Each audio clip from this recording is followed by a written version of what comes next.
da Globo, enfim, né? Mas tudo isso como eles não têm como justificar? Qual que é a história toda? A corrupção foi real. Foi. A Lava Jato identificou. Ninguém nega isso. Né? Então, assim, podem criar as maluquices, as pessoas sabem que a corrupção estava lá, o dinheiro foi devolvido. Né? Bilhões de reais foram recuperados pela Petrobras. Isso aí não é ficção. Eu acho que quem duvida que existiu crimes ali e que o negócio era gigantesco tá querendo tapar a realidade de um jeito muito absurdo. Mas daí, como eles não têm como fazer isso, o que eles querem? Querem desviar o foco, desviar a atenção. Então eles vão falar, o Deltan fez um PowerPoint que foi ofensivo. Nossa, o PowerPoint do Deltan, meu Deus do céu, né? Vamos aqui. Aí, em relação a mim, o Moro tem uma voz que é ruim, que não é boa. O Moro foi trabalhar depois para uma empresa que um ramo dela aqui no Brasil recebeu na falência lá por administrar créditos da Odebrecht. Ou seja, eles criam uma narrativa. Por que eles querem, na verdade? Eles não querem que olhe para a culpa deles, para o dinheiro que eles receberam de suborno, para quem pagou o suborno. Ou seja, inclusive esse pessoal quer voltar ao poder. E eles querem voltar ao poder. Aparentemente, né? E eles querem voltar ao poder não é admitindo que fizeram coisa errada. Não, é dizendo assim, o problema é o PowerPoint. Ou o problema é o Moro. O Moro? Falar o Moro? Não. O problema sou eu. Cara, 3-4 anos depois de largar o trabalho de juiz, ter ido arrumar um emprego numa empresa de consultoria internacional, sem trabalhar para as empresas envolvidas na Lava Jato. Eu acho que a maior crítica a você mesmo, que rola e que eu acho que é a mais efetiva, vamos dizer assim, são as questões da Lava Jato, né? Das mensagens e tal. Das mensagens. Sim, eu acho que é o que mais eles usam hoje em dia, eu vejo, entendeu? Tipo, eles falam que, e eles ainda tentam usar isso para inocentar o Lula de alguma forma, tá ligado? Tipo, você viu que inocentaram o Lula? Não inocentaram o Lula, não foi isso que aconteceu, né? Eles só tiveram que recomeçar a investigação e o Deltan falou que tem muita coisa ali que só não dá pra pegar de novo pra começar outro processo, até por várias razões. Tipo, processo se recomeçar agora, até ele se resolver, muita coisa se perdeu e tudo mais. Né? Mas assim, em relação à Lava Jato, teve muitas críticas também em relação a como ela se desdobrou. Por exemplo, o lance das não sei o que coercitivas, o lance prisões coercitivas. Não, é da condução coercitiva. É verdade, desculpa. O lance de uns vazamentos, assim, não é nem vazamento, mas de... Teve o vazamento de áudios, né? Remover o sigilo de determinadas coisas, como da ligação da Dilma lá pro Lula e tudo mais. Essas críticas aí que são feitas, aí trazem a mim a seguinte pergunta. Dava pra fazer isso de um jeito que a gente conseguisse eliminar todas essas críticas? Por exemplo, existia um jeito menos... que armasse menos os inimigos políticos? Não dava, porque na verdade você tem que entender o seguinte. Se não fossem essas críticas, iam ser outras. Tá? É a história que eu falei aqui do PowerPoint. Esqueça a corrupção. Esqueça que o Lula foi condenado em primeira instância por mim, eu dei a sentença. Esqueça que a sentença foi confirmada pelo tribunal em Porto Alegre por 3 magistrados, 3 juízes profissionais. Esqueça que depois essa mesma sentença foi confirmada em Brasília pelo tal do STJ, Superior Tribunal de Justiça, por outros 5 juízes. O que interessa não é a corrupção confirmada ali em 3 instâncias. É dizer que a sentença foi dada por mim, que supostamente estaria... Trocando mensagem com os promotores. Trocando mensagem, não tem nada ali. Ninguém fala assim, a mensagem... Isso aí virou uma lenda, né? Tá, você vai olhar as mensagens lá. O que tem nas mensagens? Tem alguém fraudando prova? Não. Tem alguém ocultando prova que o Lula era inocente lá das acusações? Não tem.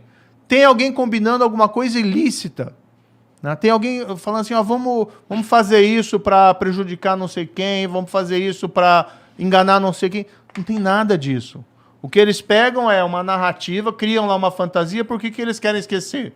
Querem esquecer, por exemplo, que o Lula tinha um sítio, que ele ia toda hora, tinha lá pedalinho, o nome dos netos dele, tinha lá almofada, ele dormia lá dentro do quarto principal, como se fosse dono. O sítio estava em nome de outra pessoa. Tá? E foram lá, Odebrecht, OS, reformar o sítio dele. Gastaram lá centenas de milhares de reais, por exemplo. E qual que é a explicação? Você já ouviu alguma explicação do Lula sobre isso? Não, mas assim, eu também percebo, e você vai me desculpar, Tá. mas assim, eu entendo, eu acredito, eu pessoalmente, eu acredito que o Lula tá enrolado com o triplex, eu acredito que ele tá enrolado com o sítio, mas não tem o batom na cueca, como diria o Boechat, ou tem? Tipo, Olha, como é que a gente liga ele de forma irrefutável? Não dá, né? A gente imagina. Ô Igor, vamos colocar o seguinte. O que é a Operação Lava Jato revelou, tá? Que pegavam a Petrobras, os cargos lá de diretores, que nomeavam os diretores da Petrobras, e os diretores estavam lá com uma missão: arrecadar suborno das empreiteiras que tinham contratos com a Petrobras. Para quem que ia esse suborno? Tá? A ideia originária era que esse suborno fosse para os partidos, para financiamento ilegal, tá, de eleições, e fosse para enriquecimento ilícito dos políticos. E aí você tem, segundo lá está nos autos, as condenações, segundo lá declararam os colaboradores, os criminosos arrependidos, ia lá principalmente para o PT, para o PP, para o PMDB, mas tinha outros partidos também que receberam, políticos ali que receberam. Tá? Isso está na sentença, isso tem documento, não é só palavra de colaborador, está tudo lá documentado. Isso aconteceu por uns 10 anos. Durante qual governo? Governo do Lula, do PT. E foi ainda parte do governo da Dilma. Diretores nomeados por quem? Diretores nomeados pelo Lula. Tá? Ou seja, teve todo aquele esquema criminoso que hoje resultou já 6 bilhões de reais, tá, recuperados pela Petrobras naquele esquema de corrupção. 6 bilhões de reais. Tá? E assim, quem que é o responsável por tudo isso? O juiz e o procurador do PowerPoint. Né? Enfim, né, eu acho assim, é querer muita ingenuidade nossa. Até porque você nunca viu, você já ouviu o Lula falar assim, puxa, eu errei na nomeação. Eu reprovo o comportamento. José Dirceu foi condenado. Tá? Foi condenado tanto no mensalão, que é aquele caso julgado pelo Supremo, que teria recebido lá suborno, ou participado do esquema de suborno. Foi condenado na Operação Lava Jato. Foi descoberto lá que tinha um dos diretores da Petrobras, tá, que parte do suborno encaminhava para ele, tá? Isso foi utilizado lá para comprar imóvel, para reformar imóvel dele. Isso está documentado. Isso foi confirmado em sentença de primeira instância, em sentença de apelação lá do Tribunal de Porto Alegre. Ou seja, você tem as provas ali, entendeu? Se eu vi alguma vez o Lula falar assim, puxa, o José Dirceu fez coisa errada, ele não está mais do meu lado. Ele não participa mais aqui do PT. Ele vai ser expulso do PT. Você já ouviu alguma coisa assim? Não. Aí você pega o Palocci. Palocci foi bombástico também na época, né? Palocci, ministro da Fazenda do Lula. Tá? Palocci era o cara que depois que saiu do governo ficou lá ajudando, né, o presidente Lula nas coisas dele e participou das campanhas, das organizações da campanha. Tá lá no processo e tal. O cara vem, né, e fala tudo aquilo que fala. Fala que a Odebrecht tinha disponibilizado uma conta de 200 milhões de reais, tá, para a presidência do PT. Tem uma planilha que foi apreendida lá, a tal do programa italiano. Fala tudo aquilo, é condenado, está provado, tal. Assim, todo mundo no entorno envolvido aí em corrupção. Você ouviu alguma vez o Lula falar alguma coisa de alguma dessas pessoas? Nunca. Assim, se o teu argumento é que é muito difícil que o Lula esteja limpo quando todos os amigos dele, todo mundo que está envolvido no governo dele, todo mundo que está por ali tá sujo, eu concordo contigo. Eu acho que é muito difícil mesmo. Mas ele não... Assim, eu também acho que ele foi hábil o suficiente para esconder tudo que ligasse a ele qualquer tipo de... qualquer movimento nesse sentido de forma cabal. Porque assim, a gente tem, eu não sei, uma coisa que ligue o Lula de forma irrefutável. Porque assim, eu escuto bastante e já vi muita gente falando, já li sobre isso também, que o que tem contra o Lula ali é o que a gente imagina que seja, sei lá.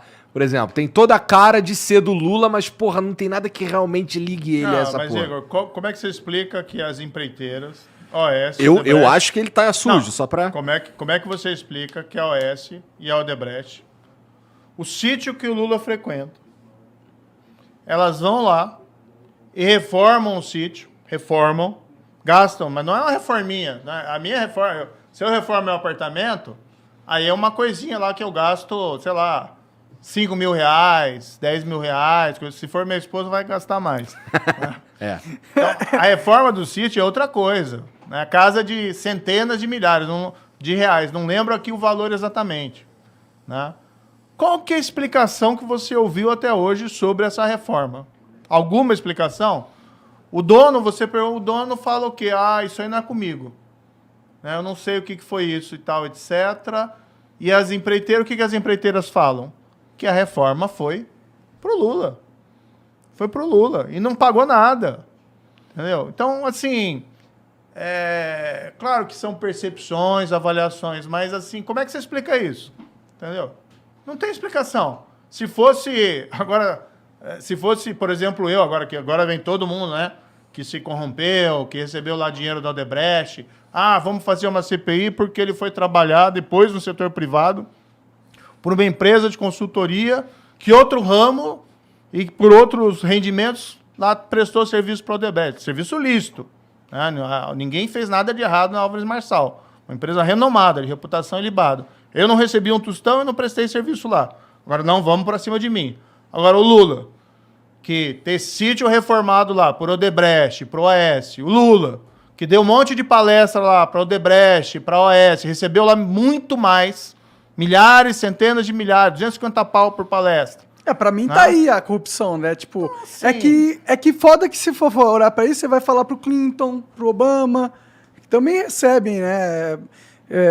Dinheiro pra caralho pra fazer palestra, né? Mas isso teve coisa algum que esquema de corrupção de empreiteira junto à Petrobras durante o governo do Clinton? Não, eu só tô falando que eles são são muito safo, mano. Eles são muito Eles malandros, cobriram conseguem... as pegadas de um jeito de bandido profissional mesmo, tá ligado? É difícil de pegar, assim, difícil de ligar. Eles tinham na mão uma máquina tão grande, tão poderosa, que ajudou eles de um jeito absurdo. Você tem os depoimentos, você tem os documentos, tem o cara falando, olha, o seu Palocci, por exemplo, falando que era o braço direito do Lula, falando, olha, era dinheiro da Odebrecht que colocou à disposição das campanhas presidenciais do PT, tá lá, e tem um documento apreendido. Não foi o Palocci que apresentou esse documento. Esse documento apareceu durante uma busca e apreensão, né, no celular lá do Marcelo Odebrecht e tá lá, entendeu? E o pessoal faz o cruzamento e vê lá, italiano é a Polícia Federal, relatório da Polícia Federal. Italiano é Palocci, amigo, que eles usavam esses codinomes, amigo é Lula,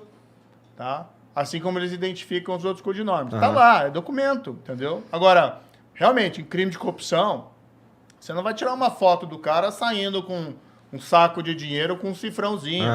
Né? Isso aí às vezes rola uns giros na cueca, né? Mas é raro. Na bunda, no cu e tudo mais, né?